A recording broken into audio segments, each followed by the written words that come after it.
Good morning all of you. I am Dr. Ranjita and you all are welcome to Study IQ.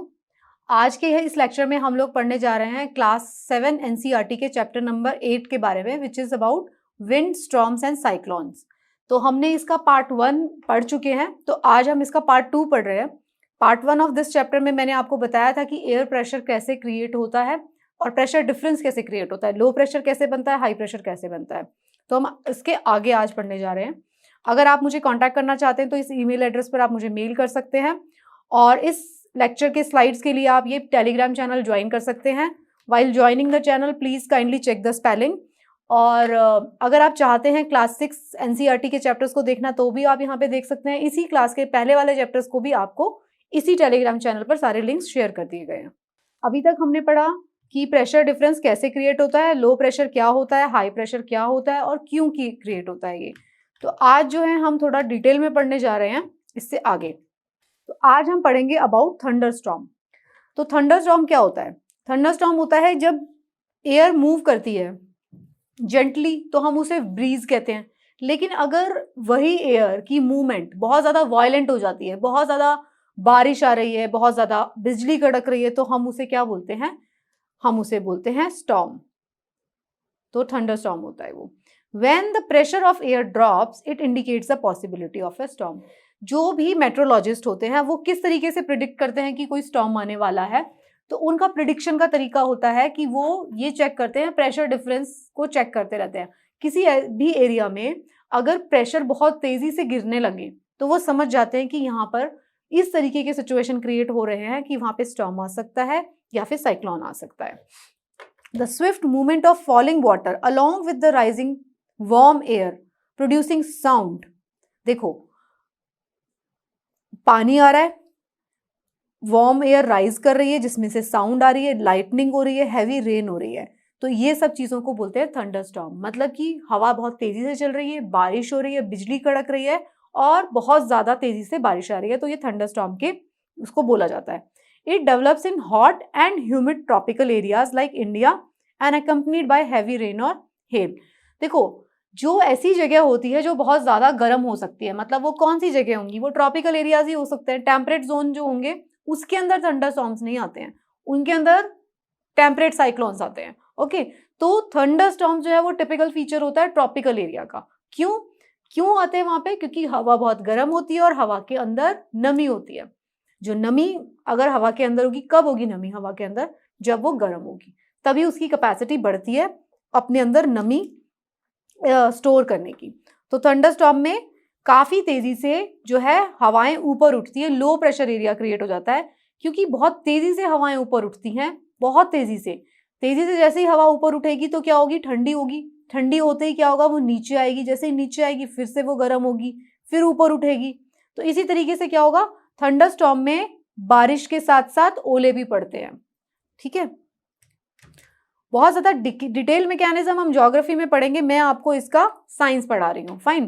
Thunderstorms are produced by dark clouds. एक तो cloud जब होंगे बहुत dark colour के होंगे, which form fairly at low altitude in the atmosphere. In tropical areas the air get warm and makes it to rise, and जो humidity है वो provide water vapor to form cloud। मैंने आपको बताया था जैसे जैसे एयर ऊपर उठती है वो गर्म होती जाती है, और जो ह्यूमिडिटी कहाँ से आती है? जो मॉइस्चर जो होता है वो नीचे से एयर ने उठाया होता है। गर्म एयर के अंदर मॉइस्चर होता है और जो मॉइस्चर है वो बारिश बन जाता है later on. Therefore it can be said that to occur a thunderstorm it requires a moisture, rapidly rising warm air and sea breeze or mountains। उसको दो चीजें बहुत जरूरी चाहिए थंडरस्टॉर्म के लिए। एक तो पानी होना चाहिए हवा के अंदर, और वो राइजिंग वार्म एयर होनी चाहिए, गर्म हवा होनी चाहिए, उसके अंदर पानी होना चाहिए, तभी थंडरस्टॉर्म बनेगा। फाइन। फिर हम बात करते हैं साइक्लोन की। This is a very important topic. Okay, cyclones क्या होते हैं? अब साइक्लोन्स की बात हो रही है, वो किस तरीके से बनते हैं ये हम बात करेंगे। तो जो साइक्लोन है वो एक वेदर कंडीशन है जिसके अंदर क्या होता है? एक हाई स्पीड सिस्टम विंड होता है revolving around a low pressure area. High speed winds चलेंगी, उसके अंदर तेज हवाएं चलेंगी और एक सेंट्रल लो प्रेशर एरिया होगा। साइक्लोन्स जो होते हैं टिपिकल फीचर है, ये कौन से साइक्लोन की बात हो रही है? ट्रॉपिकल साइक्लोन्स की बात हो रही है।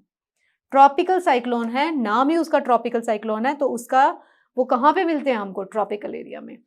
तो साइक्लोन्स जो ट्रॉपिकल साइक्लोन्स है they develop over tropical areas. तो it is a violent storm with a wind speed of 150 to 250 kilometre per hour. अब आप देखिए इतनी तेजी से 150 से 250 किलोमीटर की प्रति घंटा की रफ्तार से इसमें हवाएं चलती हैं। बहुत ही ज्यादा वायलेंट, बहुत खतरनाक होते हैं storm cyclones. It is accompanied by strong winds and heavy rains. ये इसके साथ में अकम्पनीड फीचर होते हैं। क्या क्या होता है मैंने आपको बताया, कभी भी एक बहुत तेज हवाएं चलने का सिस्टम होगा, 150 से 250 किलोमीटर प्रति घंटा की तेजी से हवाएं चलेंगी, और बीच में एक लो प्रेशर होगा। हम साइक्लोन का पूरा स्ट्रक्चर अभी पढ़ने जा रहे हैं। ओके, स्ट्रक्चर ऑफ साइक्लोन क्या होता है? The centre of the cyclone is a calm area, it is called eye of the storm. अब आप पहले ये देख लीजिए, the diameter of the eye varies from 10 to 30 kilometre. It is a region free of clouds and has light winds. Around this calm and clear eye, there is a cloud region about 150 kilometer in size. In this region, there are high speed winds and thick clouds with heavy rains. देखिए अब हम structure की बात कर रहे हैं। ये देखिए, अब स्ट्रक्चर देखने की कोशिश करिए। ये साइक्लोन का स्ट्रक्चर है। पहली बात, ऊपर से सैटेलाइट से अगर हम इसका इमेज खींचेंगे तो देखिए इस तरीके से दिखाई देगा। ये क्या है? ये चारों तरफ ऐसे ऐसे गोल गोल हवाएं घूम रही हैं। ये क्या है? नॉर्दर्न हेमिस्फीयर का साइक्लोन है। कैसे हमें पता चला? बताइए, किसी को पता चल रहा है? कोई मुझे बता सकता है कि हमें ये कैसे पता चला मुझे इस डायग्राम को देख के कि ये नॉर्दर्न हेमिस्फीयर का साइक्लोन है? ओके, तो मैं यहाँ पे जवाब भी दे रही हूँ आपको। मुझे इसलिए पता चलता है क्योंकि इसमें देखिए घूमने की डायरेक्शन देखिए, हवाओं के घूमने की डायरेक्शन देखिए आप, इस तरीके से हवा घूम रही है, मतलब एंटी क्लॉकवाइज। जब एंटी क्लॉकवाइज अगर घूम रही है हवाएं तो वो साइक्लोन होगा नॉर्दर्न हेमिस्फीयर में। सदर्न हेमिस्फीयर में साइक्लोन की डायरेक्शन होती है क्लॉकवाइज, मतलब जैसे कि घड़ी की सुई घूमती है। ये एंटी क्लॉकवाइज घूम रहा है, तो ये कौन सा है? नॉर्दर्न हेमिस्फीयर का साइक्लोन है। फाइन। तो ये आप देखिए कि हमें सैटेलाइट से अगर हम ऊपर से देखते हैं तो इस तरीके का दिखाई देता है। ये सारे के सारे बादल, ये जो हवाएं हैं, ये गोल गोल घूमती हुई दिखाई दे रही हैं, इस तरीके से घूमती हुई दिखाई दे रही है। कहाँ जा रही है घूम घूम के? जो सेंटर में है ये लो प्रेशर एरिया है, जो सेंटर होगा ये लो प्रेशर है, तभी ये सारी हवाएं घूम घूम के क्या कर रही हैं? लो प्रेशर एरिया की तरफ जा रही है। मैंने आपको पहले पार्ट में पढ़ाया था, ये सेकंड पार्ट है इस चैप्टर का। फर्स्ट पार्ट में हमने पढ़ा था कि हाई प्रेशर से लो प्रेशर एरिया की तरफ जो है हवाएं मूव करती हैं। तो इस केस में आप देखिए सेंटर में लो प्रेशर है, इसकी तरफ सारी हवाएं मूव कर रही हैं। ये सैटेलाइट से लिया हुआ इमेज है। अब आप ये देखिए, ये इस साइक्लोन का स्ट्रक्चर है कि नॉर्दर्न हेमिस्फीयर का साइक्लोन ये भी है। इसमें क्या होता है, मैंने आपको अभी हमने आगे पढ़ा, जो सेंटर वाला जो पोर्शन होता है जो कि 15 से 30 किलोमीटर तक का जिसका डायमीटर हो सकता है, ये जो सेंटर वाला पोर्शन है ये जो है इसको बोलते हैं आई ऑफ द साइक्लोन। ये जो है ये लो प्रेशर एरिया है और ये बिल्कुल काम जोन है। ये इतना शांत जोन रहेगा, यहाँ पे कुछ नहीं होता। क्यों? क्योंकि यहाँ पे ऐसे गोल गोल घूम के सारी हवाएं इसके चारों तरफ घूमती रहती हैं। आई जो होती है वो एकदम शांत एरिया होता है। इसके साइड में इस तरफ भी और इस तरफ भी, चारों तरफ देखिए, ये सिर्फ यहाँ पे शांति है, लेकिन उसके चारों तरफ देखिए, इसके चारों तरफ वाला जो एरिया है इसमें क्या होगा? हवाएं ऊपर उठती रहेंगी। पूरा लो प्रेशर एरिया क्रिएट हुआ है। ये सारा साइक्लोन कहाँ बनता है? जहाँ पे पूरा लो प्रेशर एरिया है। तो हवाएं क्या है? ऊपर उठ रही हैं, ऊपर उठ रही हैं हवाएं, गर्म हो के हवाएं ऊपर उठ रही हैं चारों तरफ। हवाओं के ऊपर उठने से हमने देखा था जैसे ही हवा ऊपर उठती है तो वो हल्की हो जाती है, हल्की होके ये ऊपर जाती है तो यहाँ पे ठंडी हो जाती है। जैसे जैसे ठंडी होगी तो क्या बन जाएंगे? बादल। तो यहाँ पे बादल बनते जाते हैं। तो हवा ऊपर उठ रही है और हल्की होके वो बादल बना रही है। बादल बनने से क्या होगा? जैसे ही हवा इतनी ठंडी हो जाएगी तो उसके अंदर जो मॉइस्चर था, उसके अंदर जो नमी थी, उसको वो क्या करेगी? बारिश के फॉर्म में नीचे गिराएगी। तो अब ये साइक्लोन का स्ट्रक्चर है। इसमें क्या होता है? सेंटर में एक आई है जो कि लो प्रेशर एरिया पूरा है, यहाँ से हवाएं ऊपर उठ रही हैं, ऊपर हवाएं उठ के बादल बना देती हैं। ये बादल जो है ये बारिश करते हैं। जैसे ही, अब एक चीज आप और समझिए, जब भी हवाएं, मान लीजिए ये लो प्रेशर एरिया है, ऐसे हवा, ये आई को छोड़ दीजिए आप, आई जो होती है साइक्लोन की कौन सा एरिया है? जो कि काम एरिया है। इस जो आई होती है जो साइक्लोन की, उसके अंदर बारिश नहीं होती, उसके अंदर तेज हवा नहीं चलती, बिल्कुल शांत रहता है। तेज हवाएं और बारिश ये वाले एरिया में चलती है, इसके चारों तरफ। इसके चारों तरफ जो है एरिया, उसके अंदर तेज हवाएं और बारिश होती है। तो अब मैं आपसे ये कह रही थी, जितनी भी हवाएं हैं ये ऊपर उठती हैं। साइक्लोन के केस में ये सारी हवाएं ऊपर उठ रही हैं, ऊपर उठती जा रही हैं हवाएं। जैसे ही ऊपर उठेंगी तो ऊपर क्या होगा, बादल बन जाएंगे। जैसे ही ऊपर उठती हैं तो क्या होता है, यहाँ पे ठंडी होती जाती है, इतनी ठंडी होती है कि ये बारिश बन जाती है। अब ये बारिश बन के जैसे ही नीचे आती हैं तो नीचे आने पे क्या होगा, जब हवा ऊपर उठती है तो गर्म होती है। जब कोई भी चीज नीचे की तरफ आती है अर्थ में तो वो गर्म, जब हवा ऊपर उठती है तो ठंडी होती है, जब कोई ऊपर से नीचे चीज आती है तो वो गर्म होना शुरू होती है। तो ये जो बारिश की जो बूंदें आ रही है नीचे, वो गर्म होना शुरू हो जाती हैं। किस वजह से, दो चीजें हो रही हैं यहाँ। तो एक तो यहाँ पे क्या हो रहा है, मॉलिक्यूल्स जो हैं वाटर के वो एक दूसरे के साथ कंबाइन कर रहे हैं, और क्या हो रहा है, लेटेंट हीट ऑफ कंडेंसेशन निकलती है। क्या निकलता है, लेटेंट हीट ऑफ कंडेंसेशन। ये क्या होता है, देखिए जब हवा ऊपर उठी तो वो ठंडी हो गई। अब वो एयर के फॉर्म में थी, मतलब वो गैस के फॉर्म में थी, वो हवा ऊपर उठी और वो ठंडी हो गई। जैसे ही वो ठंडी होती है हवा, ये समझ लीजिए जब हवा ऊपर उठी थी तो उसने एनर्जी गेन की थी, नीचे से गर्म हो गई थी वो, तो उसके पास एनर्जी एब्जॉर्ब हो गई थी। तो वही हवा ऊपर उठी, जैसे ही वो ठंडी होती है, वो ठंडी हवा जैसे ही मॉलिक्यूल्स ऑफ वाटर में चेंज होती है, जैसे ही वो गैस जो है वो लिक्विड में चेंज होगी, तो क्या होगा, जब गैस से लिक्विड बनता है तो एनर्जी रिलीज होगी। तो वो जो रिलीज होती है ना, जो एनर्जी निकलती है, उसको कहते हैं लेटेंट हीट ऑफ कंडेंसेशन। जब भी कोई भी फिजिकल मैटर, मैंने आपको क्लास 6 में पढ़ाया था, जब भी एक फॉर्म से, फिजिकल फॉर्म से दूसरी फिजिकल फॉर्म में चेंज होती है कोई भी चीज, तो या तो एनर्जी रिलीज होती है या तो एनर्जी एब्जॉर्ब होती है। तो गैस से जब लिक्विड बनता है तो एनर्जी क्या होगी, रिलीज होगी। सिमिलरली लिक्विड से जब गैस बनेगी तो क्या होगी, एनर्जी कंज्यूम होगी, एब्जॉर्ब होगी। उसको एनर्जी चाहिए, हीट उसको चाहिए, तब वो गैस बनेगा। जब गैस से लिक्विड बनेगा वापस तो एनर्जी रिलीज होगी। तो क्या होता है, जैसे ही बारिश की बूंदें बनती हैं इस बादल के अंदर, तो क्या रिलीज करती हैं वो, लेटेंट हीट ऑफ कंडेंसेशन। क्यों रिलीज हो रही है, वो गैस से लिक्विड में चेंज होने में। तो यहाँ पे थोड़ा सा गर्म हो जाता है।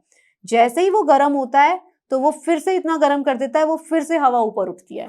तो मेरे जिसको समझ में आ रही है ये बात, वो हवा जैसे ही नीचे आती है बारिश की बूंदें, लेटेंट हीट ऑफ कंडेंसेशन की वजह से फिर से उनको गर्मी मिल जाती है, फिर से वो ऊपर उठ जाती हैं,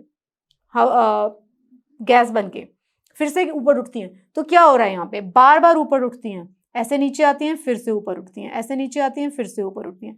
इसकी वजह से, इस प्रोसेस की वजह से क्या होता है, हेल स्टॉर्म, ओले, बार बार वो टॉस रीटॉस होती है। वही हवा की बूंदे, जो पानी की जो गैस से लिक्विड बना फिर से वो ऊपर उठ गया, तो उसकी वजह से ओले बन जाते हैं, मतलब हार्ड बन जाती है वही बारिश की बूंद। आई होप आपको थोड़ा सा समझ में आया होगा। जो लेटेंट हीट ऑफ कंडेंसेशन की वजह से वापस से उसको एनर्जी मिल जाती है, वापस से उसको एनर्जी मिलने की वजह से वही पानी की जो बूंदे हैं वो वापस ऊपर उठ जाती हैं इवेपोरेट होके, और फिर नीचे आती हैं। तो बार बार रीटॉसिंग की वजह से हेल स्टॉर्म फॉर्मेशन हो जाती है, ओले बन जाते हैं। वो पानी जो होता है इतना सॉलिडिफाई होके आइस में कन्वर्ट हो जाता है और फिर वो नीचे आता है नीचे। तो ये सारे के सारे साइक्लोनिक फीचर्स थे, हेल स्टॉर्म और साइक्लोनिक फीचर्स। तो साइक्लोन का स्ट्रक्चर आपको समझ में आया होगा।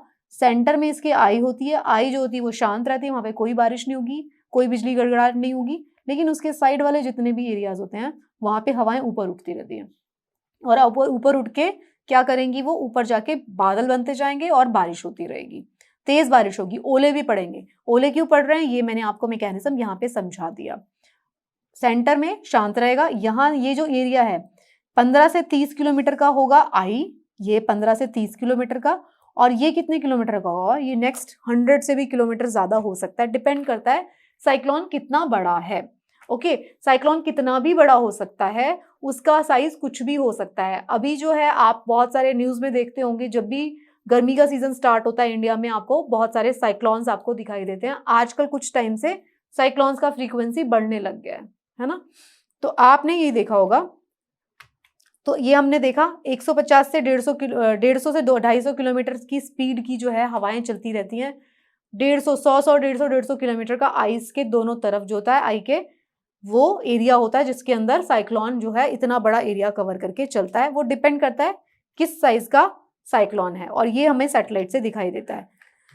फिर हम पढ़ते हैं आगे। साइक्लोन्स जो होते हैं वो डेवलप होते हैं इंडियन ओशन में, बे ऑफ बंगाल में, अरेबियन सी में, पूरे जो जितनी हमारी पूरी की पूरी जो बेल्ट है, ट्रॉपिकल एरिया जितना भी है अर्थ पे, सब में डेवलप होते हैं। The whole coastline of India is vulnerable to cyclone. Meteorologist study weather and like various names of the cyclones. आपने देखा होगा कुछ सालों में कैटरीना, हुडहुड, फैलिन, ये सब अभी रिसेंटली भी आप देख रहे हैं। Okay, cyclone. तो अब हम बात करते हैं कि फॉर्मेशन के क्या क्या फैक्टर्स होते हैं ना। साइक्लोन जब फॉर्म करते हैं, factors like temperature, humidity, wind speed, wind direction and rotation of the earth contribute to the development of factor. ये देखिए, ये वाला पॉइंट काफी ज्यादा इंपॉर्टेंट है। अगर आपको कोई इस तरीके का एमसीक्यू दिखाई देता है कि for the formation of cyclone which factors are important, तो 1 पे दे देते हैं टेम्परेचर, फिर ह्यूमिडिटी, फिर विंड स्पीड, फिर विंड डायरेक्शन, फिर रोटेशन, और आपसे पूछते हैं only 1 is responsible, only 2 is responsible. तो भाई ये सारे के सारे फैक्टर्स जो है रिस्पॉन्सिबल है। टेम्परेचर क्या डिसाइड करेगा, ये तो आप समझ चुके होंगे, टेम्परेचर होगा तभी हवाएं ऊपर उठेंगी। ह्यूमिडिटी, अगर पानी नहीं होगा उसके अंदर, मॉइस्चर होना चाहिए।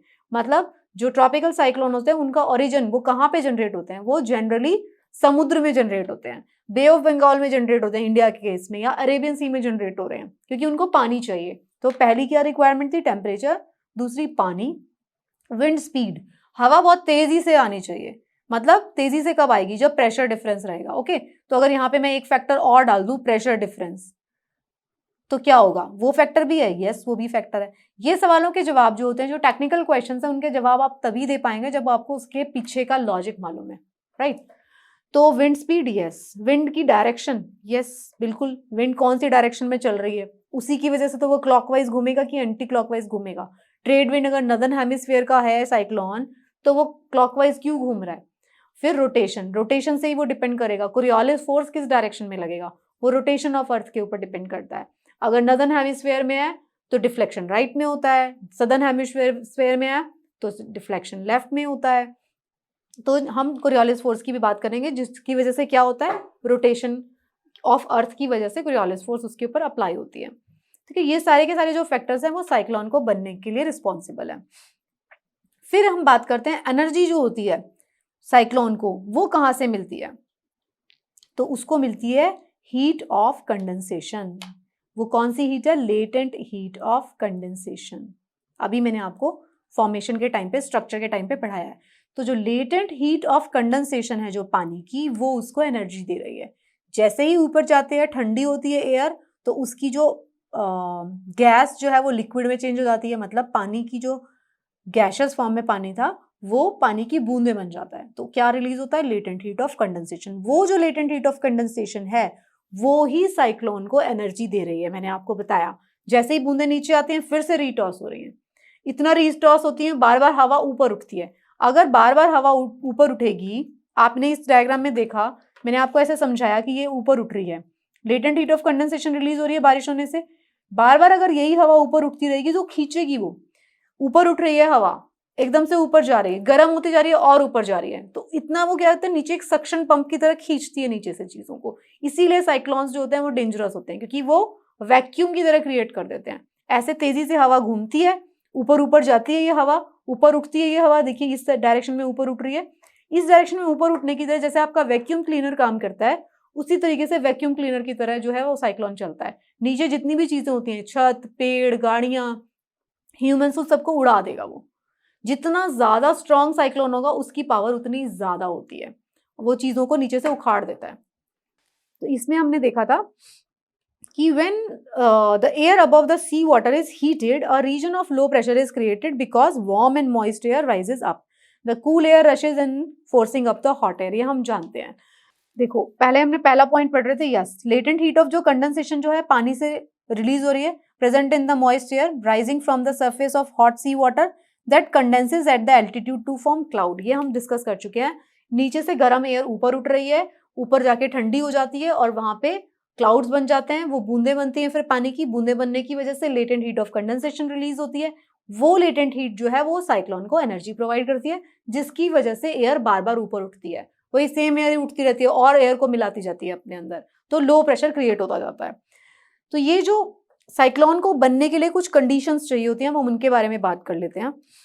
The process of moving warm air up and its replacement by cool air is repeated again and again, making or setting up cycle of the air current. ये हमने देख लिया.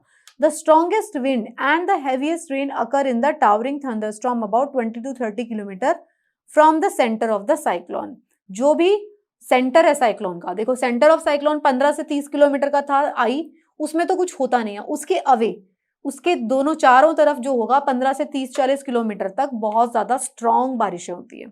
सेंटर के एकदम पास, आई को छोड़ दीजिए, आई शांत रहती है, आई के चारों तरफ वाली जो एरिया है उसमें बहुत ज्यादा वायलेंट होता है. Cyclones come to an end quickly if a cyclone move over land. ये अब पॉइंट आपको समझना पड़ेगा.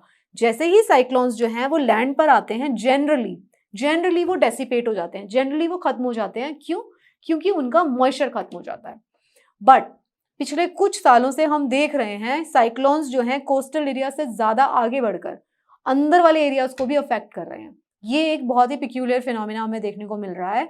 जनरली क्या होता है, साइक्लोन्स जो होते हैं जैसे ही पानी वाला जो सोर्स है उनका खत्म हुआ, पानी से जैसे ही कोस्टल एरिया में आए, कोस्टल एरिया में बहुत सारी बारिश कर देंगे, उनका पानी खत्म हो जाएगा ऑलमोस्ट, तो आगे जैसे बढ़ते हैं तो वो खत्म हो जाएंगे. लेकिन पिछले कुछ सालों से हमें इस तरीके के साइक्लोन्स भी नजर आ रहे हैं जो काफी अंदर जाके भी डिस्ट्रक्शन कर रहे हैं. ओके, बट जनरल फिनोमिना ये है कि वो लैंड के ऊपर खत्म हो जाते हैं. ओके, ये आपको समझना पड़ेगा.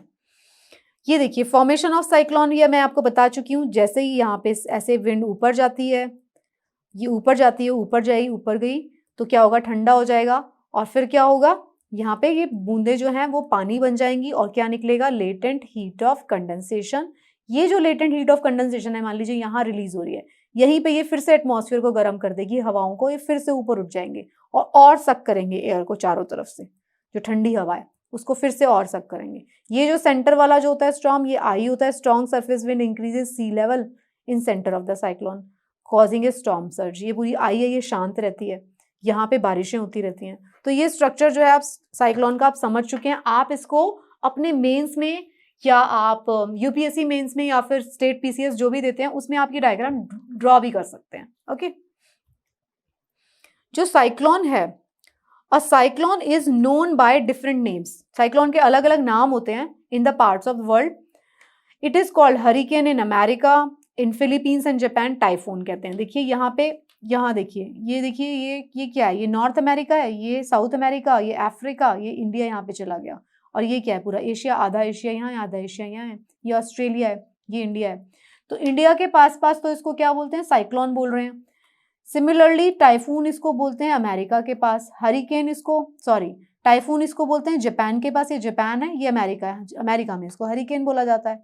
तो साइक्लोन ही है वो, ट्रॉपिकल एरिया में उसके अलग अलग नाम है. देखिए ये पूरा ट्रॉपिकल एरिया है ना, यहाँ से कहीं से इक्वेटर जा रही है तो ये पूरे के पूरे ट्रॉपिकल एरिया है.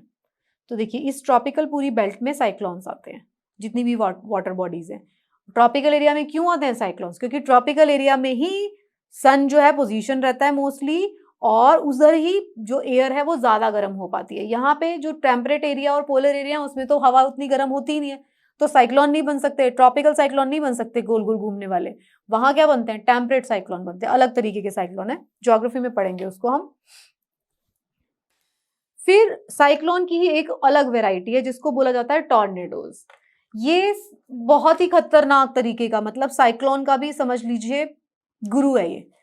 तो साइक्लोन की सुपीरियर वेराइटी है. Tornado is a violent spinning storm in the shape of a dark funnel.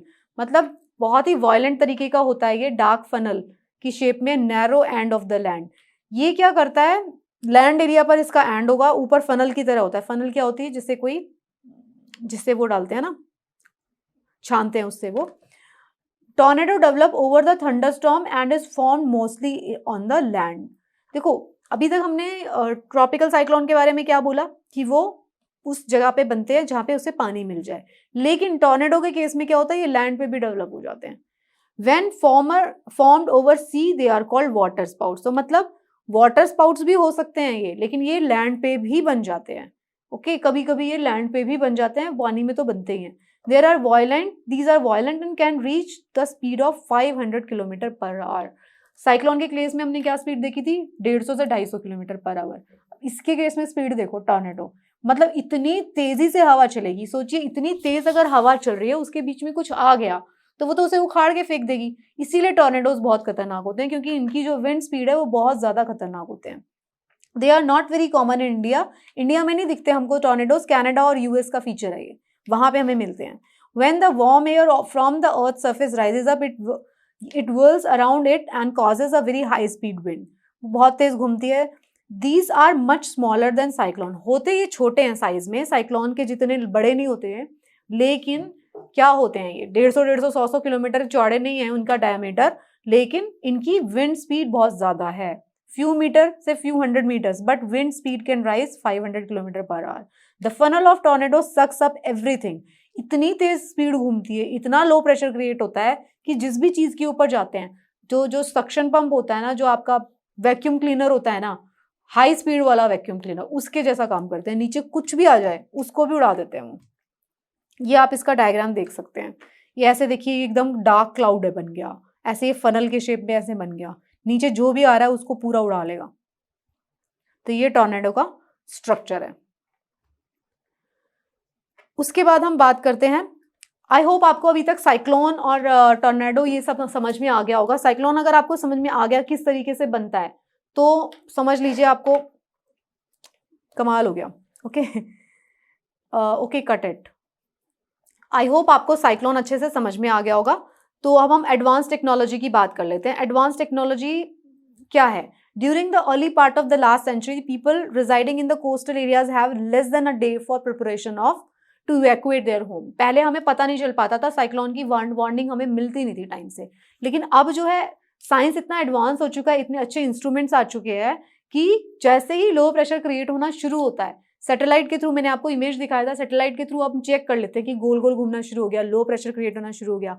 अलग अलग जगह पर बैरोमीटर्स लगे हुए हैं, वो लो प्रेशर को रिकॉर्ड कर लेते हैं पहले ही। तो उससे हमें पता चल जाता है 48 आवर्स पहले तक जो है वार्निंग इशू हो जाती है। 48 आवर्स पहले पे ही वार्निंग इशू हो जाती है कि भाई इस जगह पर साइक्लोन आने के चांसेस हैं।